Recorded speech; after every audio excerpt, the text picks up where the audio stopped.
Hey everyone, this is Sean with Timberwood Workshop. Thanks for checking out my first video. Today I'm going to be showing you how I made this walnut serving tray.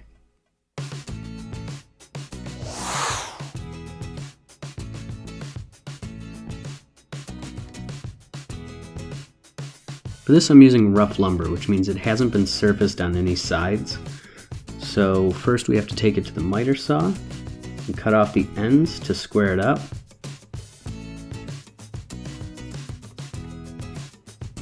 I then cut it to length, which in this case is 3 pieces cut at 16 inches for the center and the sides, and 2 more at 15 inches for the ends.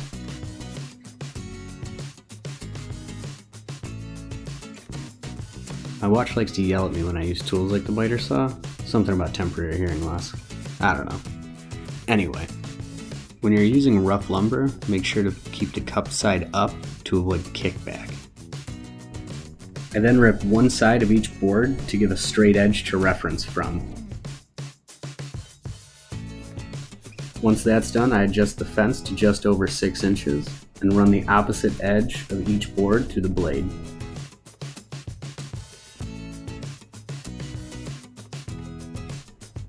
This leaves 2 straight edges, and oop, watch that cup.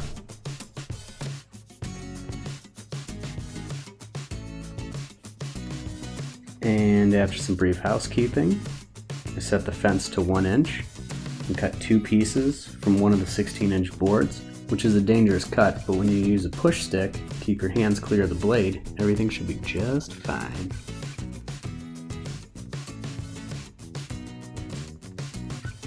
Next step is the joiner, and if you're anything like me, you'll stand right in front of the camera. Another reason for putting the cup side up is it sits flat on the joiner and doesn't rock, and it takes off the edges first. Just like that. A few more passes to clean it up, make sure everything's even and flat.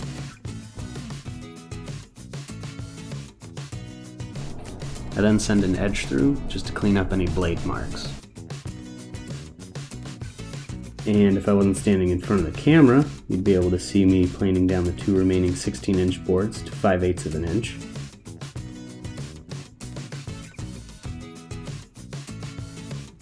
All the remaining boards are planed to 1 inch thick.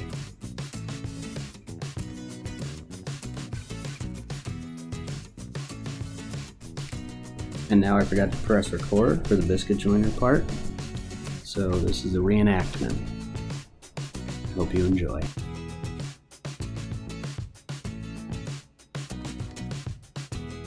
A dab of glue, some brushing, a couple biscuits, a few clamps, and a little gentle persuasion with a rubber mallet.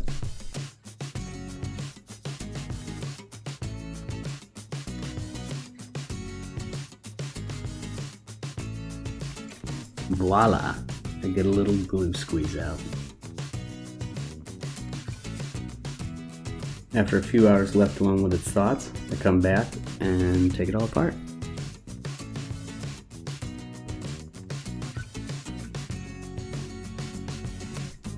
I then mark it out to its final length of 15 inches and cut it through. I cut it through.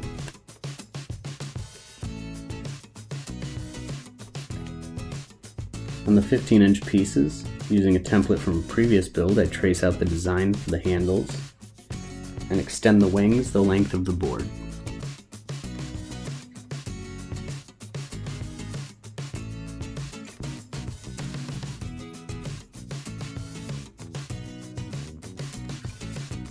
Now it's off to the bandsaw, where editing software gave me the ability to speed this up to 600% and make this process look real quick.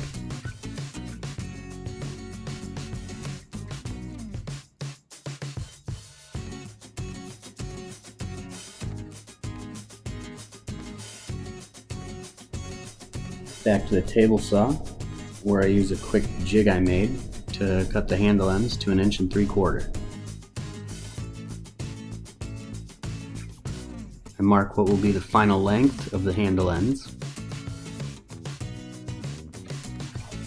and I cut them to length.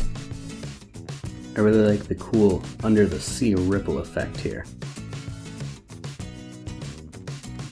Then I mark and cut the sides using the same method and the same ripple effect. After that's done, I lay out the handles and mark the screw holes. Drilling the holes, I use the cutoff to avoid chip out.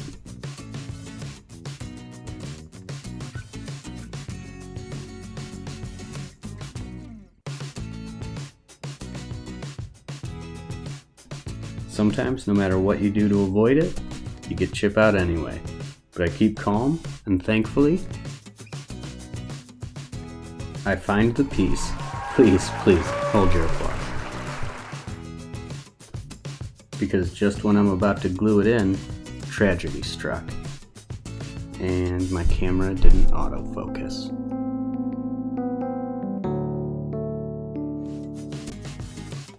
After a few tears, I countersink the bottom for the handle screws. And, well, I attach the handles.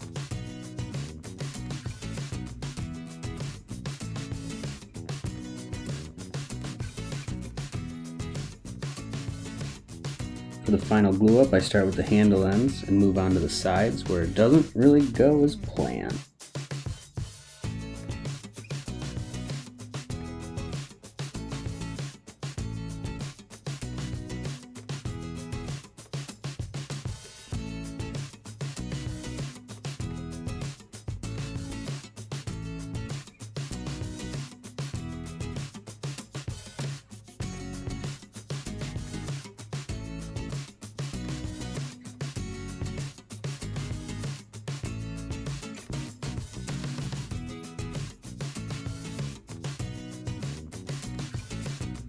A few more hours of dry time, and I remove the clamps. Show off a bit. Since no one ever cares to watch the sanding portions, we move right along, start to wipe it down with mineral spirits.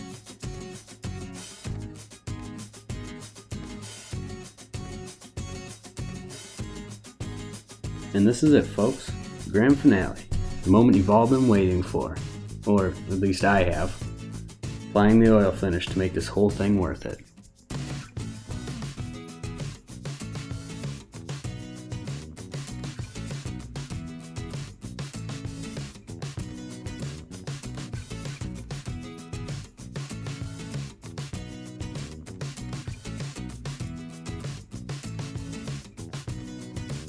I'd like to say thank you for watching my first ever YouTube video. If you enjoyed what you saw here, please like and subscribe to see more content just like this.